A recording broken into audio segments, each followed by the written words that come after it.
نن چې کوم پروګرام شو د هغې مقاصد سری څه حوالې سره دا خلک راجمع شو. ډېره مهرباني کې فایض صاحب نن زموږ پروونشل سیمینار او چې کوم زموږ پروجیکټ دی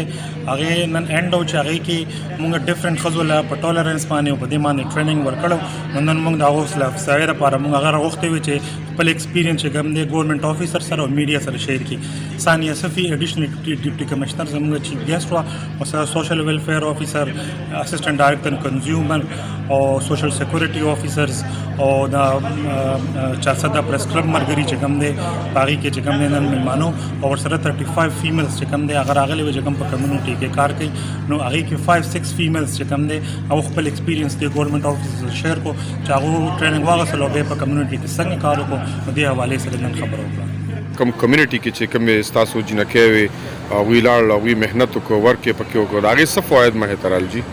د هغې فایده دا ده چې کله کووډ شروع شوی و نو هغه وخت کې تاسو ته پته چې د خلکو اړو یقین و چې دا څه بیماري ده یا د دې نه څه دا لکه یو وبا ده. نو ټول ناول خو مونږ دا چې لکه زنانه مونږ ټرین کړې خپلې کمیونټي ته لاړې هغوی نه صرف ماسکونه بلکې سینیټایزر او سوپس دا هم تقسیم کړلو او فوډ ډسټریبیوشن مې وکړو او خلکو ته لکه ووایي چې د کووډ چې دی نو تاسو د هغې څنګه لکه ځان ته پروټیکټ کولی شئ او څنګه د هغې لکه ټریټمنټ یې څنګه دی. نو یو خو د دې دا ډېره فایده ورسېده چې لکه هغه وبا کې د وبا روکتام دپاره د زنانو ډېر زیات اهم کردار ادا کړو. دویمه چې دا نو د دوی مونږ هم سکلز ولا ورکړي چې په کمې په وجه په ذریعه دوی ځان له روزګار هم اغشتي شي. نو هغه روزګار ظاهر ده چې دوی له پیسه ورکړي چې دوی سره پیسه راشي نو دوی به په اټلیسټ خپلو بچو له تعلیم ورکولی شي د خپل صحت به خیال ساتلی شي. نو د هغې دویمه فایده دا ده چې دوی ته د روزګار مواقع مونږ ورکړي دوی له مونږ یو داسې سکل ورکړو چې دوی د په چا ډیپنډنټ نه وي بلکې په خپله د سیلف سفیشنټ شي په خپله باندې چې دی نو ځان له روزګار په ذریعه ځان له پیسې ګټلی شي. درېیمه چې کومه د اهم دغه د دې ده چې کله مونږ کمیونټي ته لاړو نو مونږ ته پته ولګېد چې ډېرو زنانو سره CNIC نشته ځکه چې مونږ د احساس پروګرام په تحت 200 زنانه چې دی نو هغه رجسټر کول غوښتلې. نو چې پته ولګېده چې ډېرو زنانو سره CNIC نشته دی نو بیا مونږ د CNIC جو مهم وچلو او زنانو ته چې دی نو ووټر رجسټریشن او اول هم ورته CNIC جوړ کړو او ظاهره ده اټومیټیکلي هغوی په ووټر په طور باندې هم په خپل علاقه کې رجسټر شوي. څلورمه خبره چې کومه ډېره مهمه ده زما دپاره هغه دا به چې په 400 کې زه به وایم چې ډومestic وایلنس ورته وی او جنډر بیسډ وایلنس ورته وی نو هغه کافي حد تک ډېر زیات دی خو ځکه چې د هغه ریپورټینګ نه کېږي څه د زموږ د کلچر په وجه باندې او څه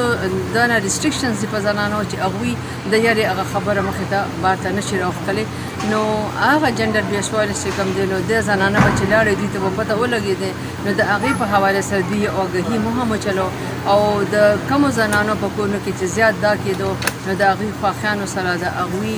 میندو سره د هغوی انلو سره په دې معامله سره خبره مو کړه او مونږ پولیس هم کانټیکټ کړو چې کم از کم تاسو FIR کټ کوئ نو چې کومې سره زیاتې شوي زنانه لکه ظاهره ده یا چا وښلي وي خاوند یا چا هم چې وښلي وي نو کم از کم د هغوی FIR درج کوئ چې هغوی ته بیا میډیکل ټریټمنټ خو میلاویږي او د هغې چې کوم قانون دی د هغې هم پکار ده چې پولیس والو ته د هغې په باره کې معلومات وي. نو انفارچونیټلي په 400 کې داسې لکه حالات وو چې ډېرو خلکو ته د هغې په باره کې معلومات هم نه وو. نو زما خیال دی چې د دې چې کومه فایدې دي د دې پروګرام په حوالې سره چې زنانه کور په کور ګرځي نه صرف دا دی چې لکه آګهي ورکوي د صحت او د ایجوکیشن په حوالې سره د روزګار په حوالې سره د خپل د هغوی چې کوم لکه حقوق دي د هغې په حوالې سره بلکې دې حوالې سره چې ځکه چې زموږ معاشره کې انټولرنس ډېر زیات دی مونږ یو بل بالکل برداشت کوو نه نو دې حوالې سره دې زنانو چې کوم دی نو یو قسم له جرګې کړي دي او یو ځای کړي دي خلک او ډېرې زیاتې داسې لکه د یو سورې کیس و او هغه دې زنانو چې کوم دی نو هغه د جرګې په طور باندې یا وایي چې د مصالحتي کمیټي جوړه شوې ده دوی او دوی هغه میډییشن وکړو او هغه ډېر لکه یو سټرونګ د دغه کیس و د سورې هغه دوی ریزالو